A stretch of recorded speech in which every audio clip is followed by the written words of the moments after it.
Youtubeurs, youtubeuses, bonjour, bienvenue sur ma chaîne. Comme d'habitude, vous pouvez me joindre au 07 70 01 32 65. Vous avez la possibilité aussi, juste en dessous, de prendre rendez-vous pour des consultations parisiennes, béthencourtoises ou à distance aux mêmes conditions, en appuyant sur doctolib.fr. Vous avez aussi la possibilité, je vous y engage, à aller sur mon site web, donc sophrologie-psy.com. Enfin, je vous propose de m'envoyer des courriels si vous le désirez à l'adresse mail suivante thierry.mignon@live.fr.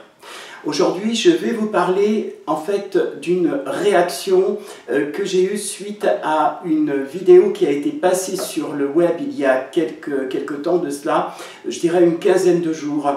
Je ne vais pas forcément ni citer l'auteur de la vidéo, ni citer l'endroit où la vidéo a été faite. Néanmoins, je me suis rendu compte au travers de cette vidéo de quelque chose d'assez violent, à savoir la négation en fait de l'existence même de manipulateurs pervers narcissiques, où l'auteur de cette vidéo mettait même en avant l'idée que l'excuse qu'il était possible d'accepter par rapport au MPN était la beauté de ces personnes, la fragilité des victimes, donc a priori, selon toujours ce même auteur de vidéo, jalouse de la réussite du partenaire manipulateur, il en sortait que celui-ci avait été finalement accusé à tort d'être un MPN et que finalement c'était la victime, une fois de plus, qui était en cause et qui avait en fait provoqué par une attitude psychique absolument démente, en tout cas qui n'était pas structurée, sa situation. Ce brave personnage se prétend psychologue. Or, en ayant une formation de thérapeute, j'ai suivi des études qui m'ont permis d'apprendre un point essentiel au niveau de la tolérance, c'est l'écoute empathique.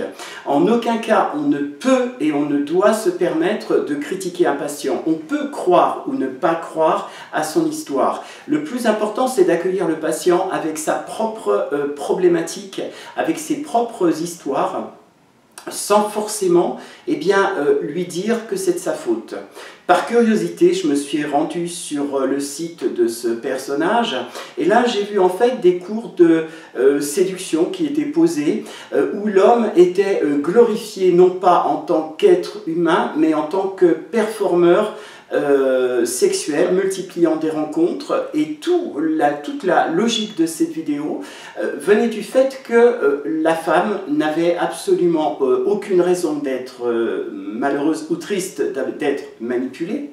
De surcroît, ce personnage prétendait que les personnes dans des situations de stress violent suite à cette manipulation cherchaient ni plus ni moins qu'une échappatoire en prétendant, et c'est là que c'est grave, prétendant qu'en fait elles n'avaient pas d'autre mode de défense que celui de dire il m'a fait peur, je n'ai pas voulu, je ne suis pas responsable, ou bien je pressentais quelque chose.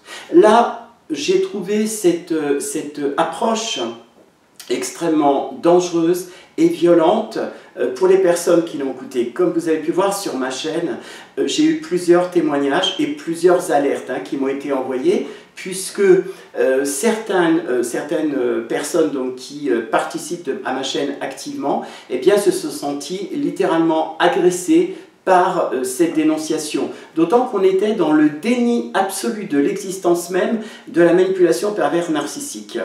Alors, pour ce faire, on a élaboré un schéma en fait de personnes plus ou moins dans l'incapacité en tout cas d'admettre un certain nombre de choses, le fait qu'elle était inférieure à l'homme, et ça c'est quelque chose que je ne peux pas accepter et que je ne peux même pas imaginer comme étant vrai et existant dans la vie de chacun.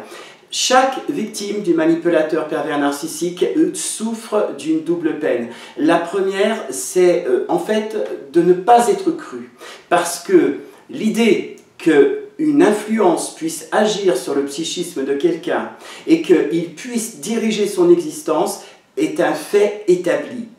Il y a des personnes qui ont peur, au sens littéral, de se sortir de cette situation de manipulation et qui n'ont absolument pas pu inventer des schémas classiques et que, finalement, elles ont vécu ce traumatisme au quotidien dans leur propre chair. Il est facile de dire qu'une personne peut, si elle le veut, s'arrêter d'être sous influence. Mais tout le problème de la manipulation, c'est que cette influence, elle se fait avec douceur. La plupart des victimes n'ont pas conscience qu'elles sont avec un pervers, a fortiori un manipulateur. Le but même de la manipulation, et là je voudrais vraiment appuyer par rapport à ce que j'ai entendu de cette vidéo d'un soi-disant psychologue, eh bien la manipulation est quelque chose qui vise à insuffler à quelqu'un l'idée qu'il n'existe pas par sa propre vérité, mais qu'il n'existe qu'au travers les yeux des autres. Et ça, c'est quelque chose de réel que moi je croise quotidiennement à mon cabinet. Les personnes, enfin les patients que je reçois sont toutes et tous des patients qui ont vécu quelque chose de terrible, à savoir par leur passé déjà, hein, c'est-à-dire un passé qui n'a pas forcément été évident, eh bien tous présentent les mêmes symptômes de dénégation de leur propre personne. Se dénigrer, c'est aussi penser que ce qui nous arrive, ce qui arrive aux victimes est quelque chose de normal et que, après tout, pour certains d'entre eux en tout cas, les violences subies plus tôt dans le temps, je parle des violences psychiques, ont été parfaitement intégrées à la personnalité. Pour le coup, non seulement on a accusé des hommes et des femmes d'avoir menti sur leur propre parcours, mais en plus, quand on se prétend psychologue et qu'on a l'audace de ne pas accueillir un patient dans son intégrité avec la congruence nécessaire, c'est-à-dire un accueil sans aucune limite, à savoir qu'une personne qui vient voir un thérapeute avec sa propre histoire, sa propre culture, et la thérapie rogérienne à laquelle j'ai été formé, eh bien, m'a permis, en plus de ma propre expérience, de pouvoir comprendre qu'il y a des personnes qui doivent être accueillies avec leur histoire. Il ne s'agit pas de définir lors d'un premier entretien, lors d'une première consultation, si un patient dit ou pas la vérité. Dans mon cas, chacune des personnes que j'ai accueillies, avec lesquelles j'ai travaillé, et certaines avec lesquelles je continue à travailler, ont un véritable parcours de souffrance. Je pose la question à ce monsieur: comment pouvez-vous, après avoir soi-disant fait des études, avoir réussi à obtenir en fait un cabinet, de travailler sur Internet, comment pouvez-vous et par quel biais vous arrivez à dire que la manipulation perverse narcissique n'existe pas, que toutes les femmes qui prétendent avoir été manipulées, que tous les hommes qui prétendent aussi avoir été manipulés et qui en présentent les symptômes et les stigmates, eh bien, sont de pures inventions. Une dernière chose. Lorsque j'ai écouté la vidéo de cette personne, eh bien, je me suis rendu compte qu'il s'agissait, et je vais être fort dans mes mots, d'un phallocrate. Je m'explique. C'est un individu à la superbe qui profite de toutes ses forces, finalement, de sa beauté, un petit peu paradoxale, moi c'est ce que j'appelle la beauté du diable, pour montrer que certains hommes, eh bien, on va leur donner des cours pour aller devant les femmes. Pire, il considère que la femme n'est rien d'autre que l'objet de l'homme et que c'est uniquement parce que l'homme est beau que la femme doit accepter d'être maltraitée moralement. Je ne parle que de maltraitance morale. J'invite les youtubeurs et les youtubeuses à regarder la seconde vidéo parce que je vais faire un témoignage qui est un témoignage réel d'un vécu réel. En tout cas, à tous ceux et toutes celles qui ont vu cette vidéo et qui m'ont parlé, il m'a fallu quelques temps avant de réagir. J'avais besoin de préparer un petit peu ma réponse et d'essayer d'arriver à mieux comprendre ce que voulait dire cet individu. Néanmoins, en aucun cas, je ne mettrai en cause la parole des victimes parce que je travaille au jour d'aujourd'hui avec différentes personnes en Grèce, au Canada, en Équateur, qui ont vécu ce problème de manipulation et qui en aucun cas ne peuvent mentir.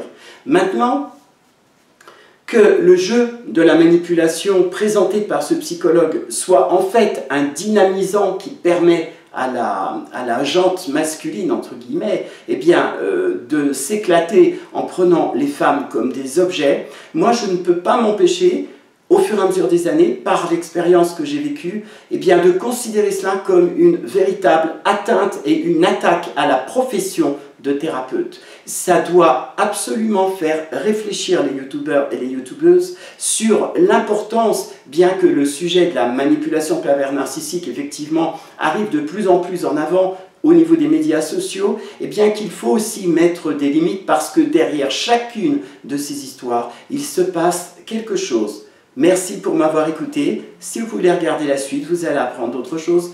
À très bientôt. Ciao, ciao.